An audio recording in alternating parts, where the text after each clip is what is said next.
Hello दोस्तों, आज के इस वीडियो में हम आपको 5 सबसे खतरनाक एयरपोर्ट के बारे में बताएंगे जहां टेक ऑफ और लैंडिंग के दौरान थोड़ी सी चूक हुई तो जा सकती है जान।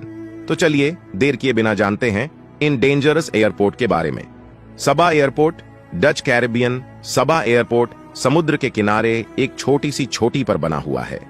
देखने से तो ये लगता है कि कैसे यहाँ कोई विमान लैंड होता होगा। यही नहीं, सबा एयरपोर्ट का रनवे दुनिया का सबसे छोटा रनवे है, केवल 400 मीटर का। रनवे के दोनों छोर पर खाई है, यानी पायलट के पास गलती करने का कोई भी स्कोप नहीं है। एक गलती और विमान सीधा खाई में। लुक्ला एयरपोर्ट, नेपाल। इस एयरपोर्ट को तेंजिंग हिलेरी एयरपोर्ट के नाम से भी जाना जाता है। लुक्ला एयरपोर्ट दुनिया के सबसे खतरनाक एयरपोर्ट्स की लिस्ट में सबसे ऊपर है।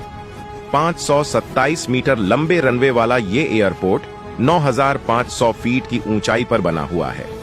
यह रनवे खुलता है सीधे खाई में, सामने पहाड़, तेज हवाएं। इस वजह से इस एयरपोर्ट पर लैंडिंग और टेक ऑफ कराना किसी भी पायलट के लिए आसान नहीं होता है। रनवे की लेंथ भी छोटी है।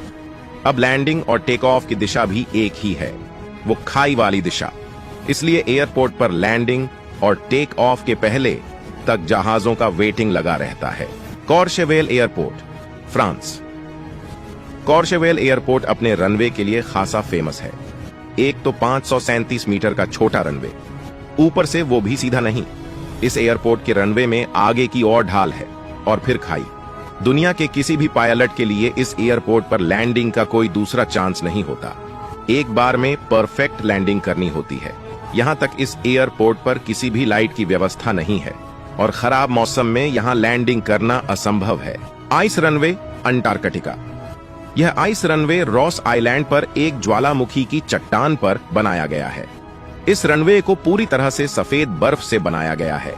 ठंड के मौसम में इस इलाके में 24 घंटे अंधेरा रहता है। आइस रनवे में कोई भी लाइट न होने के कारण पायलट को ऐसे ट्रेन किया जाता है कि वो अंधेरे में भी लैंडिंग करा सके। पारो एयरपोर्ट, भूटान। अगर आप पायलट हैं और कोई आपसे कहे कि बिना किसी रडार वाले एयरपोर्ट पर विमान को लैंड कराना है, तो इससे खतरनाक क्या हो सकता है। भूटान के पारो एयरपोर्ट पर विमान की लैंडिंग को गाइड करने के लिए कोई भी रडार उपलब्ध नहीं है। इस एयरपोर्ट के 2265 मीटर के रनवे पर पायलट को मैनुअल मोड में ही ये सब करना होता है। यही वजह है कि इस एयरपोर्ट पर लैंडिंग और टेक ऑफ के लिए 20 से भी कम पायलट ही योग्य हैं। इस एयरपोर्ट की खास बात यह है कि यहाँ दिन की रोशनी में ही विमानों की आवाजाही की अनुमति दी जाती है। बादल होने पर भी विमानों को डायवर्ट कर दिया जाता है। अगर आपको यह जानकारी पसंद आई हो तो प्लीज इसे दूसरे सोशल मीडिया नेटवर्क पर शेयर जरूर करें।